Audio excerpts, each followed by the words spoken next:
Pauline Hanson, what a pleasure and an honour to meet you. Oh, how sweet. Thank you, Andrew. You're the rock star of the freedom movement in WA. How does it feel? Well, I haven't had that said to me before. I've been called a lot of things, but I haven't been called the rock star in Western Australia. But look, the support's been absolutely amazing tonight at the the venue here with the fish and chips. It's been fantastic. Yeah. Well, I mean, I've just watched you sign T-shirts for about 2 hours nearly. How you did that, I don't know, but you're courageous, that's for sure. Pauline, one of the things I'd really like to speak to you about is that in your speech you mentioned passion. And I was so glad that you did because that's something I like to talk about as well. Far too often in this world today, people say, "Oh, you're too passionate."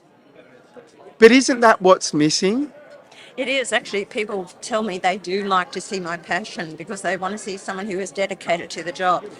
By being a member of Parliament elected by the people is an honour and it's a privilege. And see, there's only 12 senators in every state, and to be one of those 12 is absolutely amazing.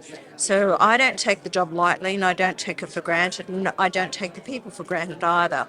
So it's about having that passion, dedication, believing what I'm wanting to achieve and do, and standing up for the people and fighting for them on these certain issues that are very important to them.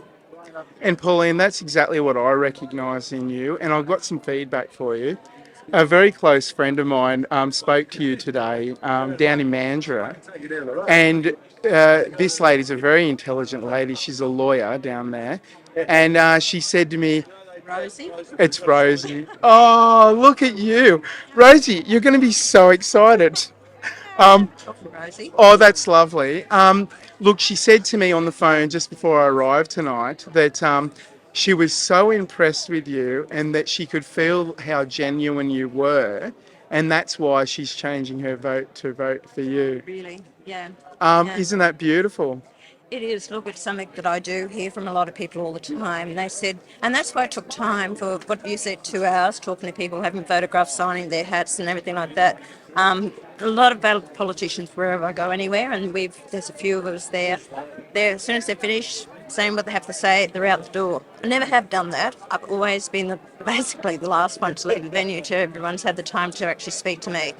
And it's about that's where I get in touch with the people, the grassroots Australians, and listen to them. And that's all they want is someone to listen to them and take an interest. That's all it is. Don't disregard us. Don't only just come and want to speak to us when you want the vote. It's about taking time and do your job properly and listen to the Australian people. And you know what?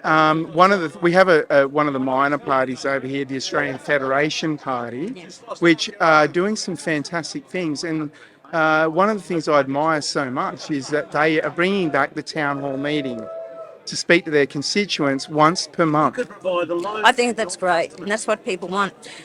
People years ago, when I was first elected in 1996, 1998, I've travelled Australia quite extensively actually, and I had these meetings. People came out to actually hear me. These days, people are getting a lot of their information via social media, which we didn't have in those days, and that's why I do a lot of my videos, and I posted it on my social media page, and people keep in contact with me that way. Whether people will come out to meetings, I don't know. But quite amazing. Here we heard tonight packed out. They sold out. And Oh, and you've got a lot of fans here. well, it is a lot of fans. And where I went, and actually the same happened in Victoria. When I had the tour there in Victoria, it was packed out as well. So they sold out of tickets. So it's quite amazing. Maybe people do want to come out. Maybe they do want to listen to the politicians. Well, if there was ever a time in Australian politics, now is the time, right? I think it is. There's many important issues here, and especially the biggest one here at the moment is the COVID and what's happened and what the governments have done. There's been too much overreach, controlling people's lives, telling them that they must have these vaccinations or these jabs that are untried, unproven, untested, and people are supposed to take it just to keep their jobs. I've got people here crying tonight, devastated, absolutely devastated. All they want is someone to listen to them and give them some hope that you really do care, you are going to fight for them.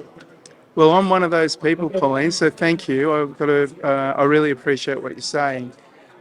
Pauline, I wasn't going to go there so quickly, but since we were on the C word subject, what do you think? Let me rephrase this.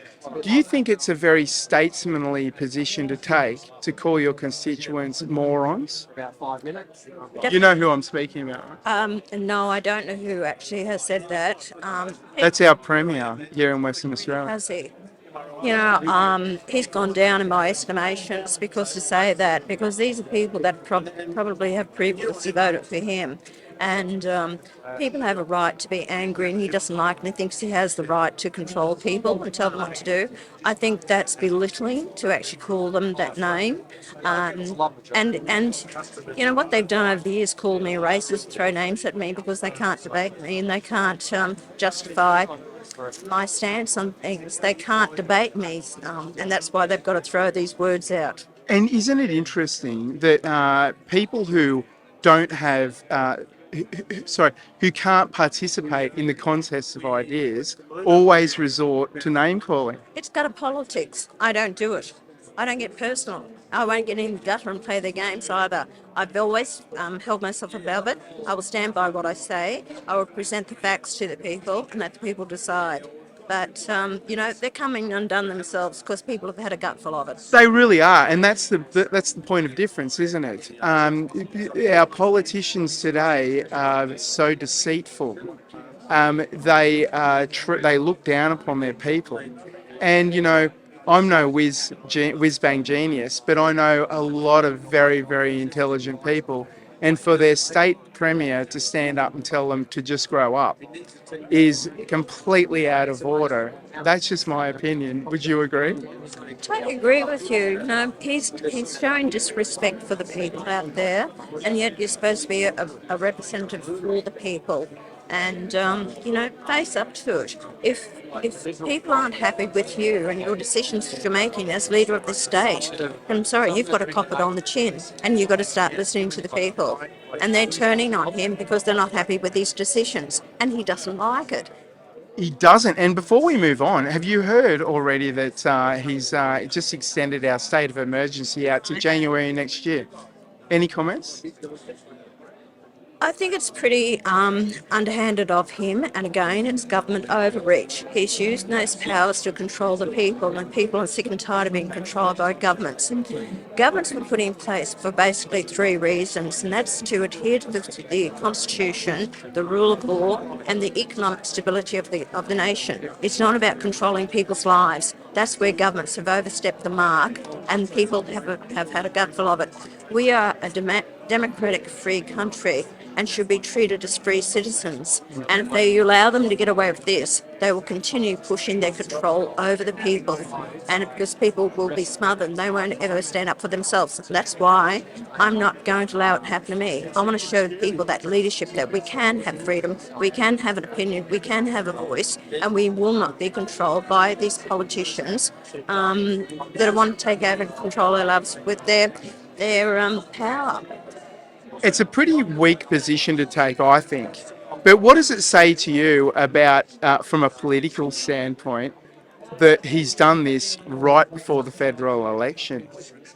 Look, he's unfair. He knows that his support is dropping here in Western Australia. He knows that he's suppressed the people of this state. He knows that people have lost their jobs because of him and his decisions. And it's all right for politicians to make these decisions. But if you're going to be a leader of this nation, you show by leadership. And if you do it the right way, the people will follow it and they'll support you. You can't always please everyone all the time, but people don't find that leadership in our politicians, and they're absolutely disgusted with our politicians. That's why they're losing respect for them.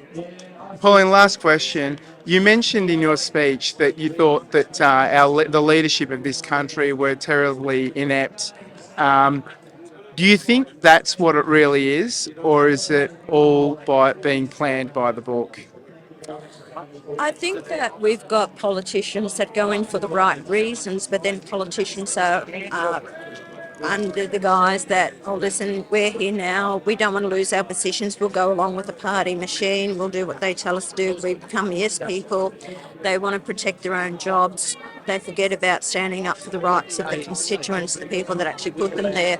I think that we've been dictated to by other international interests, the UN, which I've always opposed since 1996. And I think that the WHO and these other organisations have too much say in the sovereignty of our nation and telling us how we should, what we should be doing here, especially to do with climate change.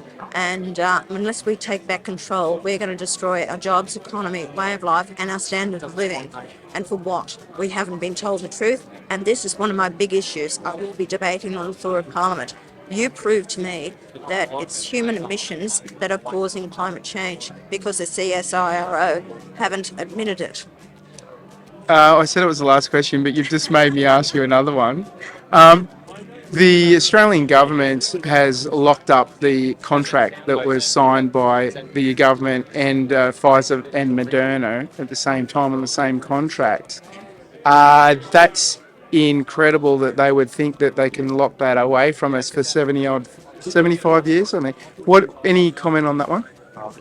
You see, that's one of the reasons also why we need a Royal Commission into this. No government should hide away anything from the people of Australia who need to know this, because we're now in $1 trillion debt because of this COVID. So we have a right to know.